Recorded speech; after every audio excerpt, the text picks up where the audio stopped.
How's it going, everyone? It's Ben Foggins, Media Corner, back again with a brand new video for today. Welcome back to another movie review, aka After I Saw.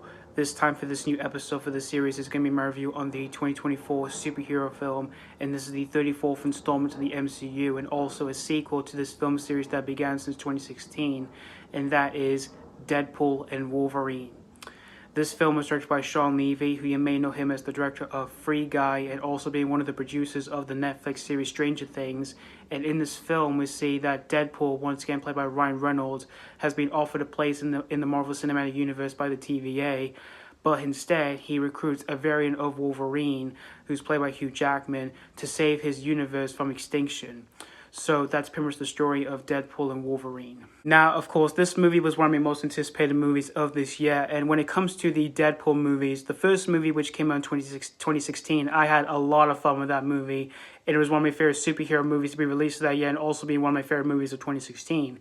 The second movie, which came out in 2018, I remember seeing that one in the cinemas when it came out. And I had a lot of fun with that sequel as well. I thought it was just a really great fun sequel. Although not as better than the original film, but it was still loads of fun. So when I heard we were getting another Deadpool movie, of course, I was really hyped for it. And when I heard it was going to be part of the MCU, I was really excited to see what they were going to do and all that, since this is Deadpool's very first appearance in the Marvel Cinematic Universe. And even for Hugh Jackman as well and all that, which, as we all know, he has returned as Wolverine in this film, which at the very start, when I heard about all of that, I was really surprised, but I was also a little bit curious as well, because, you know, for his last film that he did, which was, of course, Logan, we all thought was his last film because, you know, the way they gave that character a send-off, I thought it was very powerful, but yet so moving, yet it just broke my heart, since I love Hugh Jackman as Wolverine in every single X-Men film that he has done over the last few years and decades. And but still, that I was really excited to see him coming back as Wolverine, and for these two characters working together in this film felt like a perfect combination, and even for every fan's dreams as well. And I did see this film on opening day, which was on the 26th of July of this year, and I saw this with a lot of people on the screen that I was in, since this was one of the most hyped films to come out this year. And after seeing this whole movie here, I can definitely say that this film definitely did not disappoint here, because I overall had a blast with Deadpool and Wolverine here, and this is definitely another one of my favorite entries to the Marvel Cinematic Universe I have ever seen here.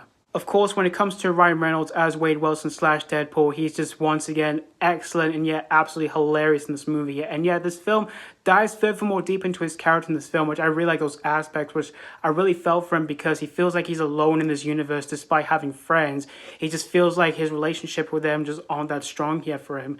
And as for Hugh Jackman returning as Wolverine, he's just once again phenomenal in the film. And I really liked the aspects that we see for his character in this film, because for this version of the Wolverine that we see in this film isn't the Wolverine that we all know from the previous films, because for this Wolverine, he's the one being described as that he's the one who let down his entire universe. And I really like the heartfelt moments that we see in this film, that we dive deep into those moments, in which I really care for this version of this Wolverine that we see in the film, because he feels like he's alone in this film. And when it comes to the chemistry between these two characters here, it's totally what you want to see out of this entire film here, because their chemistry in this film is just totally off the charts here. Like, they do butt heads with each other and they insult each other once in a while in this film here.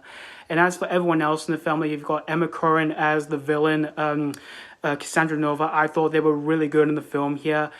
And this character felt like a creepier version of Charles Xavier in this film. And there are times where we do see Cassandra using her powers in the film, and I kind of felt the effects of those moments felt a bit iffy, but still, though, Emma Corrin is still really good as Cassandra Nova in this film. And Matthew Macfadyen as Paradox, I thought he was awesome in the film. And everyone else, they were all great and yet really fun in this movie here. And when it comes to the action scenes, they were indeed great and yet a lot of fun, but yet very violent as well. And I would say this Deadpool is definitely the most bloodiest out of all the three films here. And yet all those moments were directed really well done here by Shawn Levy, who directed this film. And then when it comes to storytelling for the film, I thought it was well self-contained, because this film dives deep into the multiverse saga for what it's been going through its different angles, as well as with being like a Planes, Trains, and Automobiles film, mostly between the chemistry between Ryan Reynolds and Hugh Jackman, which, again, all that is just really great and yet so damn funny. And the film is also kind of like a love letter to 20th Century Fox and their legacy on like how they've changed the superhero genre when they made the very first X-Men movie from 2000, which all that was really well tied in for its story in this, for its storytelling for this movie. And this film is also really well tied in for being a Deadpool film as well at the same time, when it's just flipping over the comic book genre, just like broken, just like what the first film did, as well as for the second movie as well. And when it comes to the jokes in the film, they're just so damn clever, but yeah, they're just so raunchy and yeah, so snappy at the same time. Yeah, when we do see Deadpool cracking up some jokes and making fun of every single thing that he does in the film, like making fun of like the MCU and other things as well in this film here. So overall, in the end, guys, Deadpool and Wolverine, this movie was indeed a total blast here, and definitely another really great entry to the MCU. And if you're overall a huge fan of Deadpool or Wolverine, or either the actors Ryan Reynolds or Hugh Jackman, definitely don't miss this one out for yourselves here. So that's pretty much all I have to say about Deadpool and Wolverine. I'm going to give Deadpool and Wolverine 4.5 out of 5. Again, like I said, this is definitely another great entry to the MCU and definitely one of my favorites of this universe as well. And I'll also say as well, it's definitely better than the few other MCU films that we've gotten from the most recent years, even though I still enjoyed them, but they didn't fully meet my expectations that much alongside the other MCU films I totally love the most than the previous MCU films that we've gotten from the most recent years here. So yeah, thank you guys so much for watching my AK After Hours review on Deadpool and Wolverine. And let me know what you think of this movie if you have seen this already or if you just recently checked this out. Did you have a blast with this or were you very disappointed with this? As always, thank you guys so much for watching. And this has been Falcon's Media Corner signing off.